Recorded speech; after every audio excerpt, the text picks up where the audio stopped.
LLCs for people to manage their digital assets. Again, if you want to work with us to do it, if you use the code 50OFF, 50OFF, DAGLLC at digitalfamilyoffice.io, we do it for $2,000. But if you wanted to do it yourself, you can. You would go to the state of Wyoming, you would file with them, you would get a registered agent, you would file with them, you would go to the federal government's EIN website, you would file with them. Once that's done and approved, you would go get your certificate of good standing from the state of Wyoming using your articles of organization that you received from the state. After you filed it with them, they're going to give you a number that you're able to look up the registry with in order to get your certificate of good standing. Once you have all those documents, you would work with an attorney to draft an operating agreement with special provisions for the digital assets to make sure that you are operating compliantly and you have thought through all of the considerations to be able to manage digital assets in your holding company. So get the operating agreement. When you move the assets in there, some people are going to tell you that you need to go set up a bank account and buy a cold wallet and transfer your stuff over. I think that's a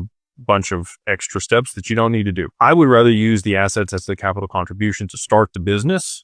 This needs to be a single member entity, or again, if you're in a state where a qualified joint venture works, you can also do a family limited partnership. It's a lot more complicated, probably going to cost you a bit more on the operating agreement on that one for you and your family. And you're going to have some other considerations about, when people die or partners want to leave or different things happen. When you move the assets into the corporation, you're going to just list them on the capital contributions page on the operating agreement. That's going to be the wallet address, the asset that you're moving in there, the amount of the asset. So, however many decimal places of the asset that you have, and then the dollar amount on the day of transfer. You get that page notarized. You can list as many assets as you want, as long as you have a separate wallet for each one. And you're basically gifting your cold wallet into the company to be able to trade that for the equity. So now the assets are in the corporation. You own the equity. They are a member managed LLC most of the time, where you are the member and you are the manager and you're managing and have control of the assets in the company. Once you have that done, you're going to want to maintain the corporate veil. So you're going to want to have meeting minutes. You're going to want to do the accounting and make sure that you have a separation of personal assets and business assets. You don't want to commingle funds. Any board resolutions, need to be drafted. Any changes to the corporation are going to have to be drafted for the board resolution.